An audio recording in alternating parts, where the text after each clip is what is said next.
రాముడు రాముడు మచ్చలో ఈతకొచ్చిందిరా. నొప్పులు ఎక్కువ ఎవరిని దగ్గర రానడం లేదు. ప్రెసిడెంట్ గారు నేను ఎమ్మటే క్యాకేసుకోమన్నారు. నేను వస్తాను ఉన్నాడు. కస్తూరి సినిమా అయిపోయిన తర్వాత మన ఊరు వాళ్ళు ఎవరో వచ్చింటారు, వాళ్ళతో వచ్చి ఇదిగో ఇవి కూడా తీసుకో.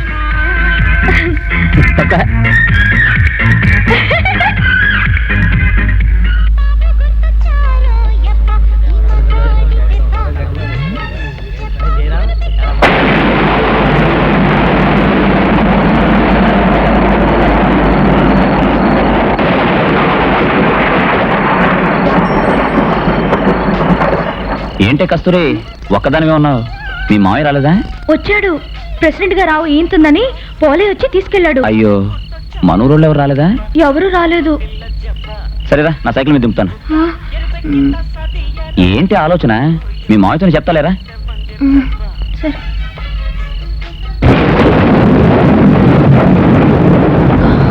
అయ్యయ్యో, వర్షం పెద్దదైపోయిందే. దిగు. కస్తూరి, నువ్వు ఆ గుడిసెలోకి పద.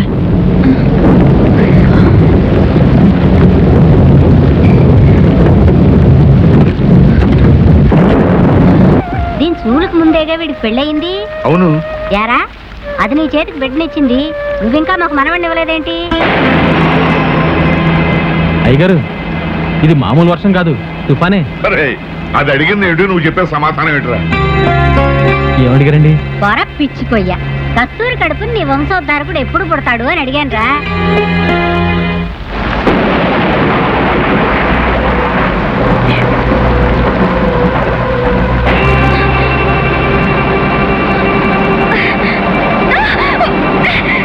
మాట్లాడవేరా? మేము చెప్పేదేమైనా వినపడుతుందా?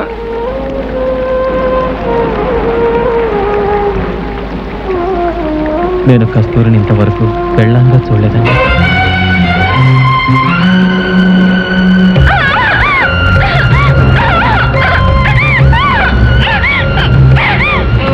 పిచ్చి పట్టింది ఏమిట్రా? పిచ్చి కాదండి, సత్యంగా చెప్తున్నాను. కస్తూరి నా భార్యగా ఊహించుకోవడం నా వల్ల కాదు, కావడం లేదు. నోరు మీరా వ్యర్థమా? కస్తూరితో నీ పెళ్ళైనప్పటి నుంచి నువ్వు ఎలా మసలుకుంటావునని నాకు అనుమానంగానే ఉంది. ఈ రోజు నా అనుమానం నిజం చేశాను. దౌర్భాగ్యుడు. అబ్బా, మీరు ఆగండి, వాడిని తిట్టమాకండి. ఒరే రావుడు, నువ్వు దాని మెళ్ళో తాళి కట్టి భారీగా చూడలేను అనటం లోకానికి విరుద్ధమైన మాటరా. ఇక నుంచైనా కస్తూరితో ప్రేమగా మసులుకుని దాన్ని బిడ్డకు తల్లించి, అప్పుడే నువ్వు కట్టిన తాళికి మీ పెళ్లి జీవితానికి నిండుదనం వస్తుందిరా. నా మాట విను. అది కదమ్మా, దాన్ని ఈ చేతులతోనే పెంచాను. పెంచావురా, నిజమే. కానీ దాని మెళ్ళో తాళి కట్టావు, అది నిజమేగా. ఒరే రాముడు, తాళి కట్టిన భార్యలో అన్నం పెట్టే తల్లి ఉంది, తోడు నీడగా కష్ట సుఖం పంచుకునే స్నేహితురాలుంది, మనసు మమత పంచే ప్రియురాలుంది, దాంపత్య జీవితానికి గుర్తుగా నీ ప్రతిరూపానికి జీవం పోసే దేవత ఉంది. నీ భార్యలో ఇన్ని రూపాలని భర్తగా నువ్వు చూడగలిగినప్పుడేరా మీ సంసారం సాఫీగా నడిచేది. ఇక వయసు అంటావా? మా ఇద్దరికి వయసులో ఎంత తేడా ఉంది? మేమిద్దరం భార్య భర్తలుగా అన్యోన్యగలేవు. నీలో నువ్వే ఏదో ఊహించుకుని దాన్ని ప్రేమకు దూరం చేస్తే ఎన్నో దారుణాలు చూడాల్సి వస్తుందిరా.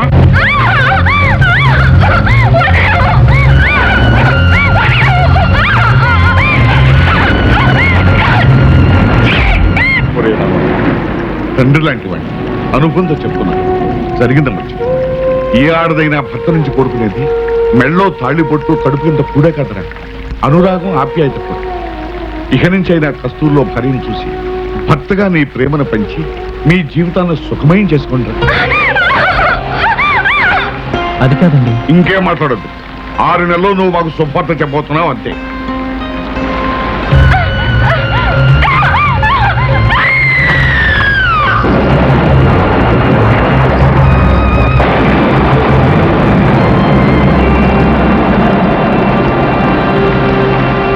జానకి, వీడిని తీసుకెళ్లి కొత్త చీర పూలు ఇచ్చాను.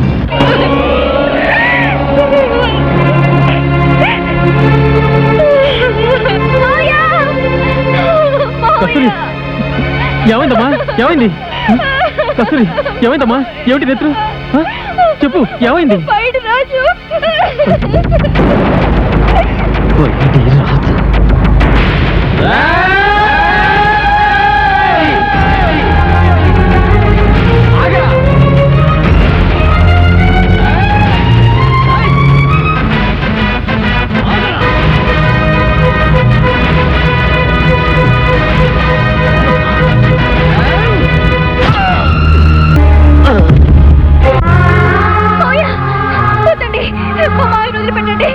వద్దండి. తీసుకురండి. మావయ్య వదిలిపెట్టండి. మా మావయ్య లేకుండా నేను బ్రతకలేనండి. అయ్యో, ఏడవకమ్మా. వద్దండి. నా మాట విను. మావయ్య. కస్తూరి. అయ్యో, అమ్మగారు. కస్తూరి. మావయ్య. కస్తూరి, ఆగమ్మా. ఏడవకు.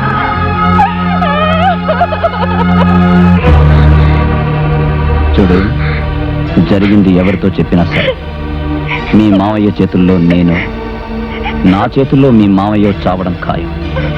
గుర్తుంచు.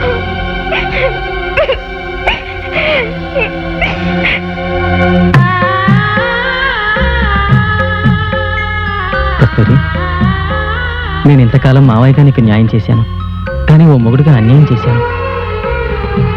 అవును కస్తూరి, ఆడది మొగుడు నుంచి కోరుకునే ప్రేమకి నిన్ను దూరం చేశాను కదా. అయ్యగారు అమ్మగారు నన్ను ఈరోజు తిట్టు తిట్టకుండా చెడమడా తిట్టేశారు. దాంతో నేను ఆలోచించాను, నిజమే అనిపించింది. తాళి కట్టాక నిన్ను పెళ్ళంగా చూసుకోవడం మొగుడుగా నా ధర్మం. ఇదిగో అమ్మగారు కొత్త చీర పూలు ఇచ్చారు. చీర కట్టుకుని పూలు పెట్టుకుని కొత్త పెళ్లి కూతులా తయారైపో. నా స్వామి రంగా, ఈ రోజు నుంచి కొత్త జీవితం మొదలెడదాం.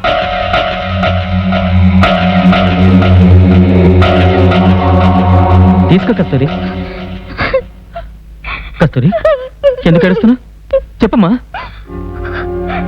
చూడు, జరిగింది ఎవరితో చెప్పినా సరే మీ మావయ్య చేతుల్లో నేను, నా చేతుల్లో మీ మావయ్య చావడం ఖాయం. గుర్తుంచుకో. ఏటమ్మా అట్టా చూస్తున్నా? ఏమైందమ్మా?